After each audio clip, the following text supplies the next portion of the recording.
The transport ship limped through space, its hull scarred by laser burns and its engines barely working. Inside, Ambassador Vexterra gripped the armrest of her chair as the ship shook again. She closed her large yellow eyes and tried not to think about what she had left behind. Her homeworld was burning. The cities where she had played as a child were now smoking ruins. The beautiful crystal towers of the capital lay in pieces across the ground. The Korthak Empire had come to her people like a storm of death, and nothing could stop them. Vexterra opened her eyes and looked at the small screen showing their destination. Mars hung in the darkness like a red jewel, and somewhere near it was humanity's diplomatic station. She had never met a human before, but she had heard stories. They were young, these humans, new to the galaxy. Most species barely knew they existed, but they had a reputation for being kind. The ship docked with a soft bump that made Vexitara wince. Everything hurt now. She had not slept in 3 days, not since the emergency council meeting where they decided someone had to ask for help. Someone had to beg the other species to save what was left of the Zilani people. She had volunteered because she spoke the common tongue better than most. Now she wished someone else had come instead. The airlock opened with a hiss, and Vexitara stepped onto the human station. The air smelled different here, cleaner somehow. The walls were painted white and blue, colors that reminded her of home before the fires started. A human male waited for her, wearing a dark uniform with many colored ribbons on his chest. He was older than she expected, with gray hair and lines around his eyes. But his eyes were kind, just like the stories said. "Ambassador Vexitara," he said, his voice deep and steady. "I am Admiral Connor Blake. Welcome to Haven Station." She tried to stand straighter, but her legs shook. The Admiral noticed and gestured to a chair nearby. She sat down gratefully, her blue scales catching the light. "Thank you for seeing me." "So quickly," she said. Her voice cracked a little. "I know humans are busy with your own affairs." Admiral Blake sat across from her, leaning forward with his hands folded. "Tell me what happened." The words came out in a rush. She told him about the Korthak ships that had appeared without warning. Hundreds of them, maybe thousands. Their weapons turned whole cities to glass in minutes. Their soldiers killed everyone. They found even children, even the very old who could not run. "We tried to fight," she said, tears running down her scaled cheeks. "Our ships are fast, but theirs are stronger. We lost half our fleet in the first battle. The rest scattered to protect the colony worlds." Blake listened without interrupting. His face showed no emotion, but his eyes never left hers. When she paused to wipe her tears, he handed her a cloth. "How many worlds have you lost?" he asked quietly. "3 of our 7 core systems. Maybe more by now." Her voice was barely a whisper. "The Korthak do not just conquer. They destroy everything. They erase entire peoples from existence." She looked up at him, hoping to see something in his face that would give her hope. "We need help. Medical supplies for the wounded. Food for the refugees. Maybe a few ships to help evacuate civilians from the outer colonies." Blake nodded slowly. "What about your military? How many ships do you have left?" "Perhaps 50 vessels. Still in fighting condition, not enough to stop them." She pressed her hands together. "Admiral, I know humans are new to galactic politics. I know you have your own problems to worry about. But if anyone can spare even a little aid, it would mean everything to my people." The Admiral stood up and walked to a large window that looked out at Mars. The red planet turned slowly below them, peaceful and quiet. Nothing like the burning world she had left behind. "How long do you think you have?" he asked. "Days, maybe. A week before they reach our last stronghold systems. After that..." She could not finish the sentence. Blake turned back to her. "I need to speak with my government. Can you wait here for 24 hours? "Of course." She stood up, swaying slightly. "Admiral, I want you to know that whatever you can give us, we will be grateful. Even if it is just a ship full of medicine, it will save lives." Something flickered in the Admiral's eyes, but his voice remained calm. "We will do what we can, Ambassador. I promise you that. A young officer appeared at the door. Sir, the ambassador's quarters are ready. Thank you, Lieutenant. Blake turned, back to Vexitara. Please rest, eat something. You look like you have not slept in days. She nodded, too tired to argue. As she followed the lieutenant down the hallway, she thought about what she would tell her people. Maybe the humans would send a few supply ships, maybe some medicine and food. It would not be enough to win the war, but it might buy them time to find other allies. Behind her, Admiral Blake watched her go. When she was out of sight, he pressed a button on his desk. A hologram appeared, showing the seal of Earth's government.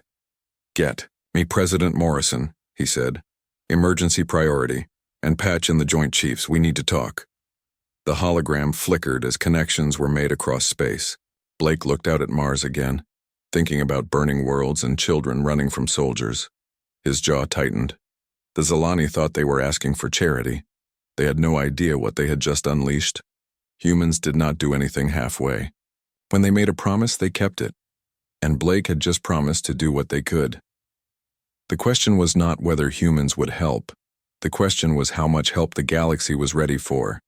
As it turned out, the answer was more than anyone expected. President Catherine Morrison sat at the head of the long table in the emergency meeting room. The faces around her were serious, lit by the glow of data screens showing star maps and battle reports.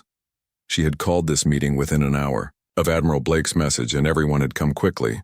Show me the footage again, she said. The wall screen lit up with images that made everyone in the room go quiet. Burning cities on alien worlds. Ships exploding in space. Refugees running with whatever they could carry. The Korthak Empire's advance was like a wave of destruction sweeping across Zilani space. General Marcus Rodriguez, a tall man with gray hair and steady hands, leaned forward. The Korthak have over 2,000 ships, ma'am. Their technology is about equal to ours, but they have numbers. They also fight without mercy. What about the Zilani? Morrison asked. Good people, said Dr. Samuel Carter, the scientist who had first made contact with the Zilani 5 years ago. They are peaceful by nature. Their ships are built for exploration and trade, not war. They never expected something like this. Secretary of Defense Lisa Hamilton pulled up another screen showing Earth's military forces. Madam President, we have 412 ships that can fight in deep space. That includes everything from our biggest battleships to our smallest destroyers. What are you thinking, Marcus? Morrison asked the general. Rodriguez was quiet for a moment. Ma'am, if we send a few ships with supplies, it will not stop this. The Korthak will kill every Zilani they find, then move on to the next species. Someone has to draw a line. And if we send everything? Morrison asked. Then we have a chance to win. Hamilton shook her head. That would leave Earth completely undefended. What if this is a trap? What if someone attacks us while our fleet is gone? Dr. Carter spoke up. The Zilani are not capable of that kind of deception. I have lived among them. They are honest to a fault. This is real. Morrison looked at each person around the table. These were the people she trusted most in the world. They had never led her wrong before. What does our intelligence say about Korthak behavior? She asked. Colonel Patricia Davis, head of military intelligence, opened a thick file. They are systematic, ma'am. They do not just conquer worlds. They erase entire cultures. Every world they take becomes empty of all life within 6 months. They are not interested in ruling others. They want the galaxy for themselves alone. The room went silent. Morrison stood up and walked to the big window that looked out over Washington. The city was peaceful in the afternoon sun.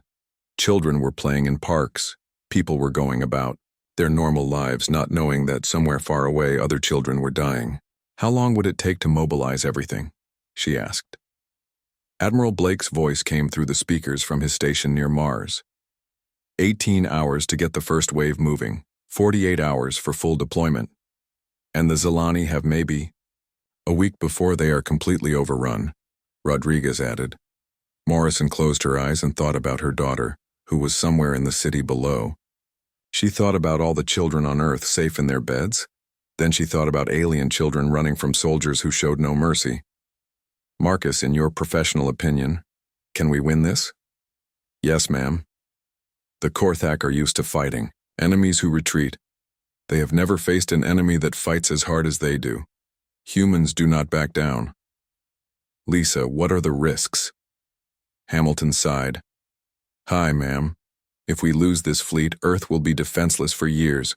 But if we do nothing, and the Korthak keep expanding, they will reach us eventually anyway. Morrison turned back to the table. Dr. Carter, what would the Zilani do if someone asked them for help? The old scientist smiled sadly. They would give everything they had, even if it meant they had nothing left for themselves. It is their way. Then it should be our way too. Morrison sat back down and looked at each person again. I am authorizing Operation Righteous Thunder. Every ship we have goes to Zilani space. Every captain, every crew member, every Marine who can fight. Hamilton started to speak, but Morrison held up her hand. I know the risks, Lisa. But sometimes doing the right thing means taking a big risk. The Zilani asked for our help, not because they think we owe them something, but because they believe we are good people. I will not prove them wrong. She pressed a button on the table. Admiral Blake, you there? Yes, ma'am. You have permission to tell the Zilani that help is coming.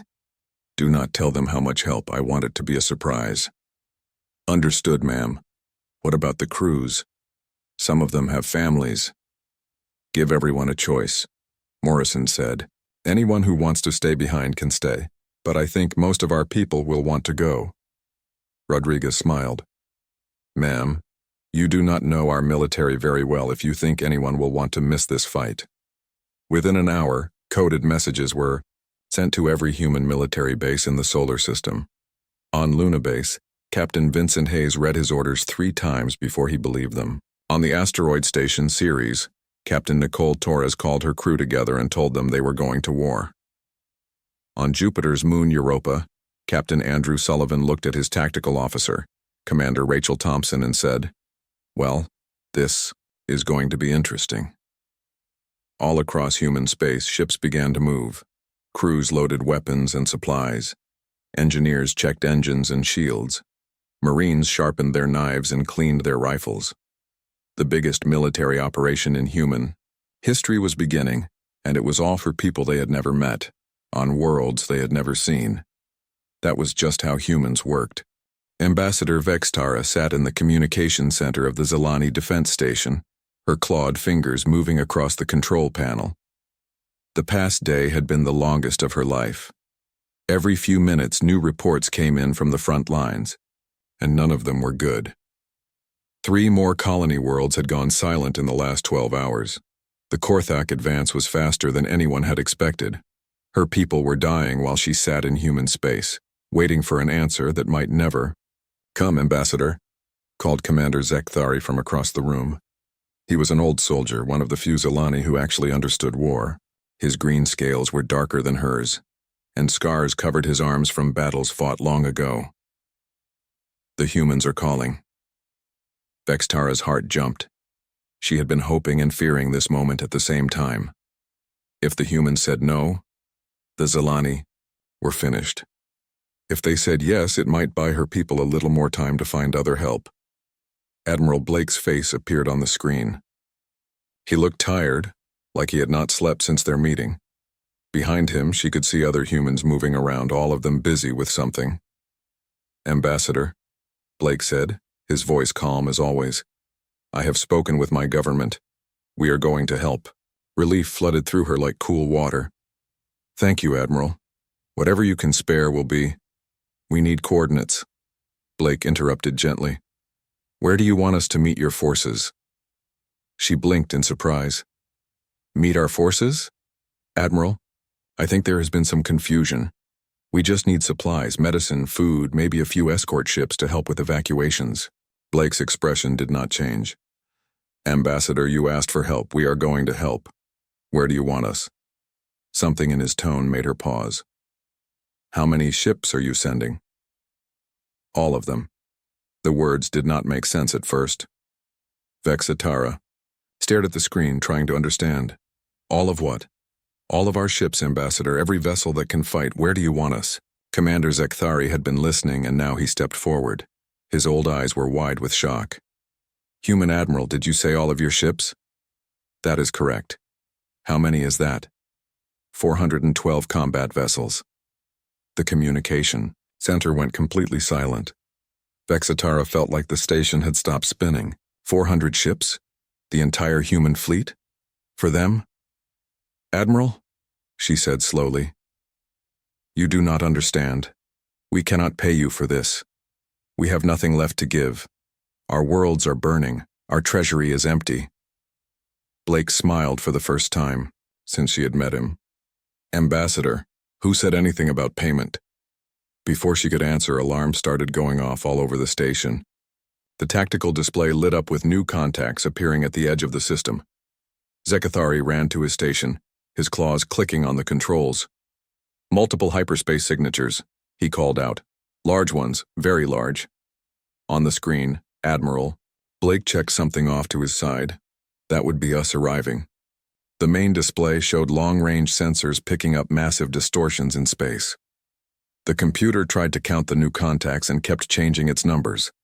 50 ships, 100, 200. The numbers kept climbing. "This cannot be right," Zekthari muttered, adjusting his sensors. "The readings are too big." Then the first ship appeared. It dropped out of hyperspace like a mountain falling from the sky. The UES Constitution was bigger than anything the Zilani had ever built. Covered in armor and weapons, its hull was painted with the colors of Earth, blue and white and green, and across its side were written words in human language that Vextara could not read. But it was not alone. Behind it came another ship, just as big. Then another. Then 10 more.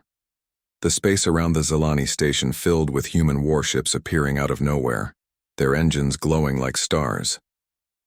Vextara watched the tactical display as the numbers climbed. 100 human ships, 200, 300.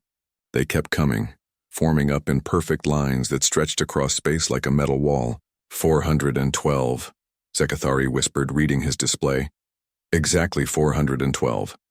The biggest ships were in front, their hulls scarred from battles Vexitara had never heard of. Behind them came smaller vessels, fast and deadly. Looking. Fighter craft swarmed around the fleet like angry insects, their pilots already running practice formations. Admiral Blake's voice came through the speakers, but now it was being broadcast on all frequencies. Every Zilani in the system could hear him. "Zilani Command, this is Admiral Connor Blake of the Human Expeditionary Force. We received your request for aid." He paused, and when he spoke again, his voice was harder. "Where do you need us?" Vextara looked at Commander Zekthari, who was staring at his screens like he could not believe what he was seeing. Around the station, other Zilani were pressed against windows, watching the human fleet spread out across space. She had asked for medicine and food, maybe a few escort ships if they could spare them. Instead, these humans had brought their entire military, every ship they had, every weapon they could carry. "Admiral," she said, her voice shaking, "why did you do this? We are strangers to you. We have nothing to offer in return." Blake's answer came immediately, as if he had been expecting the question. "Ambassador, you asked for help. When someone asks humans for help, we do not ask what is in it for us. We ask what needs to be done." On the tactical display, Korthak forces were 3 systems away and closing fast. They had been advancing without fear, knowing that nothing could stop them. But they had never faced humans before. "Commander Zekthari," Blake continued, "transmit all tactical data on Korthak positions and capabilities. We are going to end this." The old Zilani commander began uploading files with shaking hands. As the data flowed to the human ships, Vextara realized that everything had just changed. The Korthak thought they were hunting helpless prey. They were about to learn what happened when humans got angry.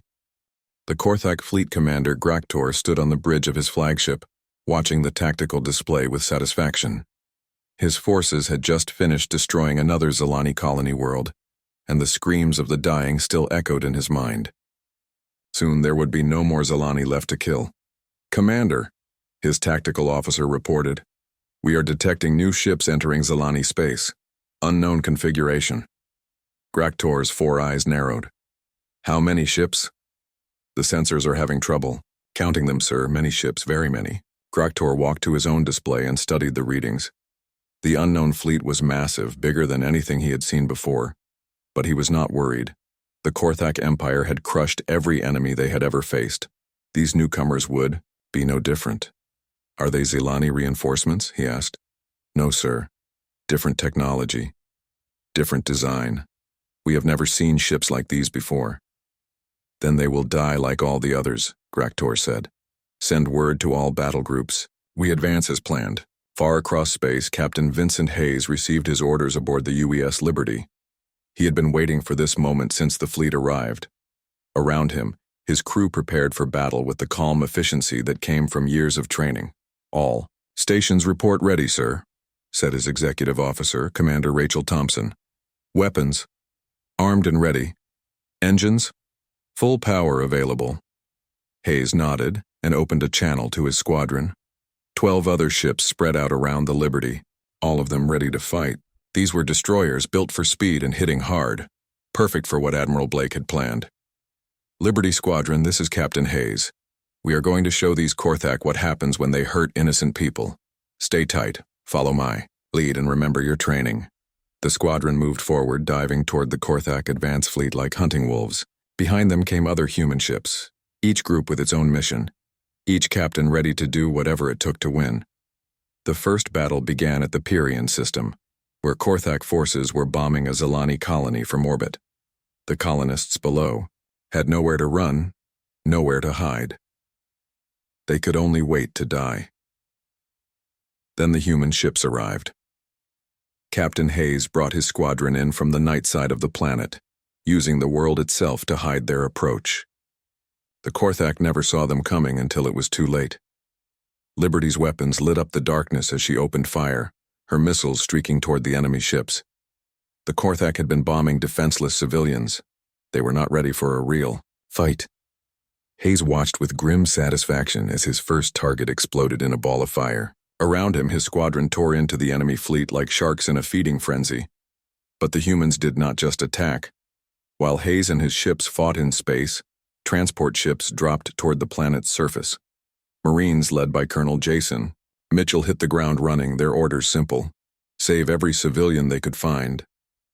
Sergeant Maria Santos kicked down the door of a burning building and found a family of Zilani huddled in the basement. The aliens looked at her with fear until she held out her hand. "Come on," she said in their language, words she had learned during the trip to their space. "We are here to help." The human fleet did not fight like the Korthak expected. Most species in the galaxy were defensive fighters. They protected their own worlds and tried to minimize losses. Humans were different. They attacked with a fury that shocked their enemies and protected others with a determination that inspired their allies. Dr. Elena Rodriguez worked around the clock in the fleet's science labs, studying captured Korthak technology with Zilani scientists. Within days, she had figured out weaknesses in their shields and armor. Human engineers immediately began upgrading their weapons to take advantage of what she had learned. Their shield generators have a power surge every 37 seconds, she explained to Admiral Blake over a secure channel. If we time our attacks right, we can punch through their defenses. Blake passed the information to his captains, and the next battle went even better for the humans. Captain Nicole Torres used the new data to destroy 3 Korthak battleships with her cruiser UES Defiance, hitting them exactly when their shields were weakest. The Korthak were learning something they had never experienced before: fear. For UAUDR, the first time in their history, they were facing an enemy that fought harder than they did. Human pilots like Commander Nathan Foster turned space battles into deadly dances, their fighters moving through enemy formations like they were born in the vacuum of space. On the ground, the story was the same. Korthak soldiers were used to terrorizing helpless civilians. They did not know how to fight disciplined human Marines who showed no mercy to those who hurt the innocent. Corporal Tyler Johnson led his squad through ruined cities, hunting down Korthak troops and making them pay for every civilian they had killed. But the humans were not just warriors. They were healers too. Medical ships commanded by officers like Captain Daniel Wright followed the battle fleet, saving wounded Zilani and even treating captured Korthak soldiers with the same care they gave to their own people. Engineer teams, led by Lieutenant Commander Kevin O'Connor, worked to rebuild destroyed infrastructure even while battles raged nearby. They did not just want to win the war. They wanted to make sure there was something left to save when it was over. Admiral Blake coordinated the entire campaign from his flagship, watching as system after system was liberated from Korthak control. His executive officer, Captain Grace Martinez, managed the complex task of keeping hundreds of ships supplied and ready to fight across multiple star systems. The tide of war was turning.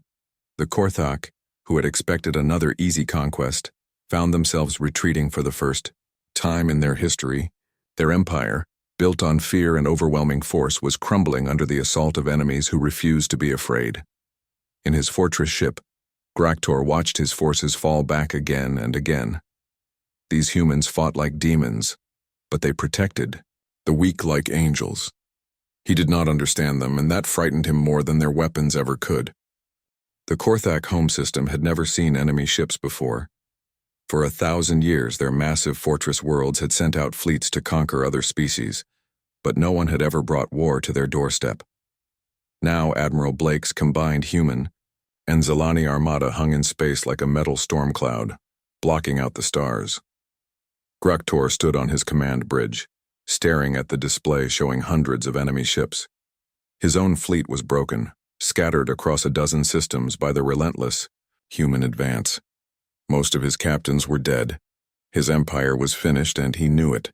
"They are requesting communication," his tactical officer reported, his voice shaking with fear.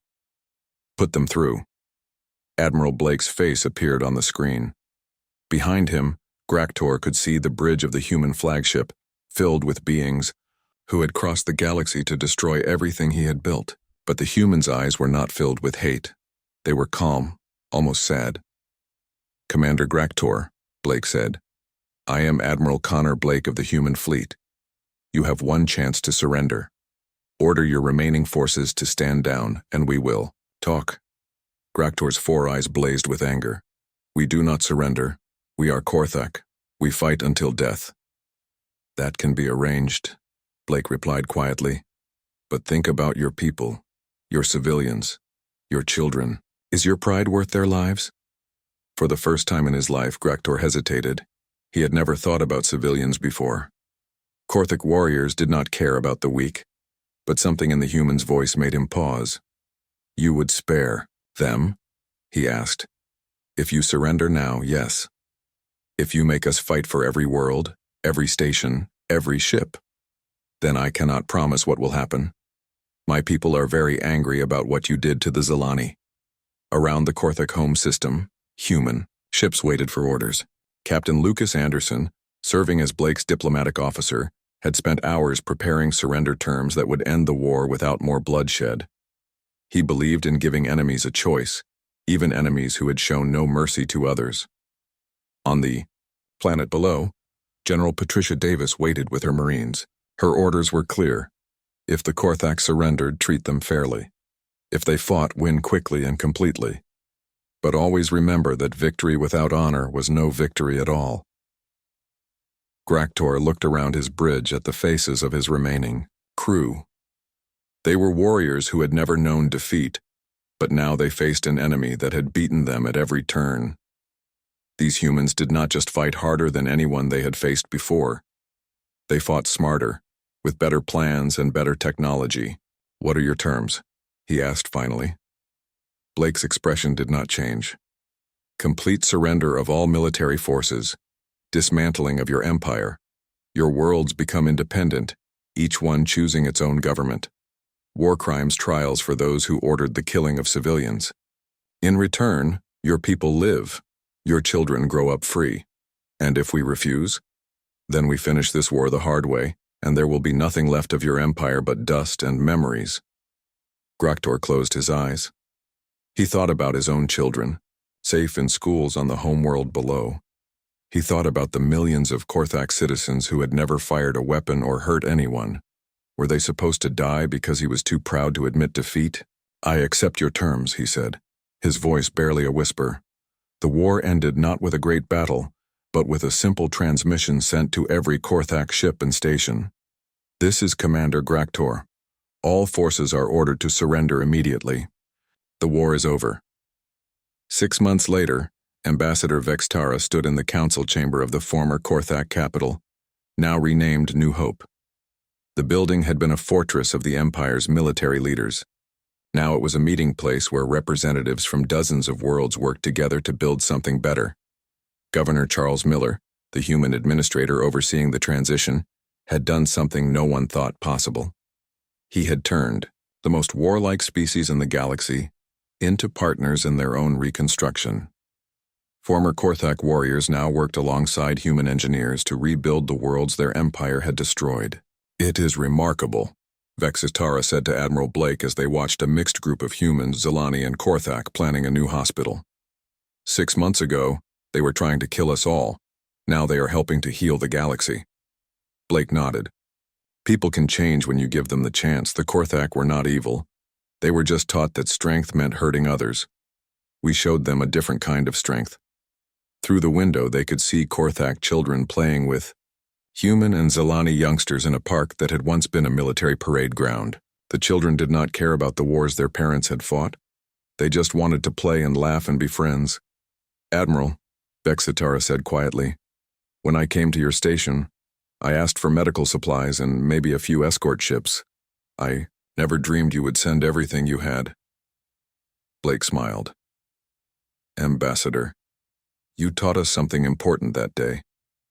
You taught us that when someone asks humans for help, we should not ask how little we can give. We should ask how much is needed." The treaty signing ceremony began an hour later. Representatives from 50 worlds put their names on the document that created the Terran-Zilani-Korthak alliance. It was a mutual defense pact that promised no world would ever face extinction alone again. When the ceremony ended, Blake prepared to return to Earth with most of his fleet. But many humans chose to stay, working as teachers, doctors, engineers, and peacekeepers in the new alliance worlds. As his ship prepared to leave, Blake received a message from President Morrison back on Earth. Other species had been watching the war, and now they all wanted to talk to humanity. The galaxy had learned that when humans made friends, they were friends for life, and when humans made promises, they kept them no matter what the cost. The message that spread across the galaxy was simple. If you needed help, really needed help, call the humans. They would not send what they could spare. They would send what was needed. And sometimes what was needed was everything they had.